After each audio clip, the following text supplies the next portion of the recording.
Assalamualaikum teman-teman, perkenalkan nama saya Widoswi Putri Widiawati dari Fakultas Ilmu Sosial dan Politik, Prodi Administrasi Publik.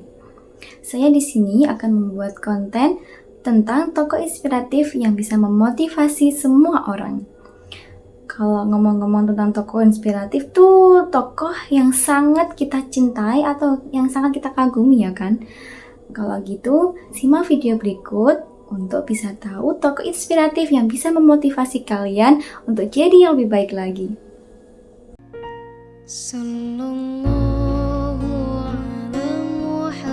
Kasih dan tawadu menjadi gambaran pesona yang selalu memancar dari diri Kiai Haji Muhammad Sholeh bin Syarqawi.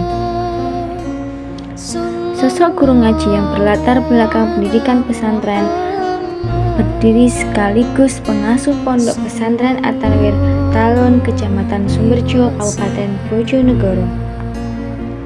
Kiai kelahiran Bojonegoro 20 Februari 1902 Masehi, gemar dengan dunia ilmu. Setiap ada kesempatan belajar, selalu ia hiasi dengan lembaran-lembaran kitab. Tercatat sejak usia 10 tahun, ia sudah memulai belajar Al-Quran pada ayahnya sendiri.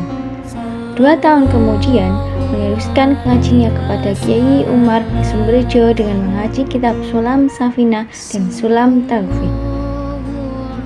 Setahun kemudian, yakni pada tahun 1915 Masehi, Sholeh kecil melanjutkan pendidikannya di dunia pesantren, yaitu di Pondok Pesantren Kendal, Kecamatan Dander, di bawah asuhan Kiai Bashir dan Kiai Abu Zarin. 8 bulan kemudian, masuk ke Madrasatul Ulum di Bojonegoro. Selama 4 tahun, di madrasah ini, ia belajar kitab Fathul Qorib, Fathul Mu'in, Julumiyah, Alfiyah, dan lain-lain sebagainya. Selamatnya dari Madrasatul Ulum tahun 1920 Masehi, ia melanjutkan menuntut ilmu ke Pondok Pesantren Maskum Bambang, Dukuh, Gresik di bawah asuhan Kiai Haji Fakih bin Kiai Haji Abdul Jabbar. Di pesantren ini, ia menekuni beberapa kajian kitab kuning.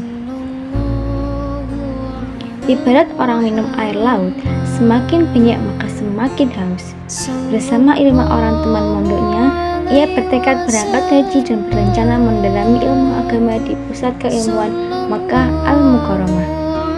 Namun, selang 8 bulan di kota Mekah, terjadi peperangan, yaitu pasukan Abdul Aziz bin Abdurrahman Al-Saud dan saudara serta keluarganya menyerbu Raja Mekah, yaitu Syarif Husain.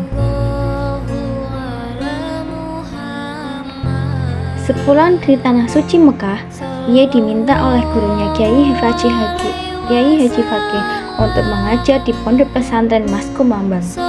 Tak hanya itu, ia juga diambil menantu oleh kiainya, dinikahkan dengan keponakannya yakni Nyai Rohimah. Namun, beberapa tahun kemudian istri tercinta berpulang ke rahmatullah dengan meninggalkan 2 anak yakni Kiai Haji Muhammad Sholeh dan Hajah Anisa. Kemudian, dengan berbagai pertimbangan di antaranya kondisi anak yang masih kecil, akhirnya ia menikah lagi dengan Nyai Muhlisa, janda dari Kiai Haji Mahbub, dan tidak dikaruniai anak. Haji Idris selaku ayah angkat meminta Kiai Haji Muhammad Sholeh untuk pulang ke Talun, tepatnya pada tahun 1927, dan disinilah ia mulai mengajarkan ilmunya kepada keluarga dan masyarakat sekitar. Dari kegigihan Kiai Haji Muhammad Sholeh hingga akhirnya Pondok Pesantren At-Tanwir Talun Sumberjo Bojonegoro pun berkembang pesat, semakin maju dan semakin besar, hingga dikenal di beberapa daerah bahkan di luar pulau. Banyak santri dari luar Jawa untuk bisa menimba ilmu di Pondok Pesantren At-Tanwir. Nah, dari video tadi, apakah bisa memotivasi kalian? Semoga bisa jadi pelajaran untuk bisa lebih baik lagi ya. Karena tokoh inspiratif tuh harusnya benar-benar bisa memotivasi kalian untuk jadi yang lebih baik lagi. Thank you for watching. Bye-bye.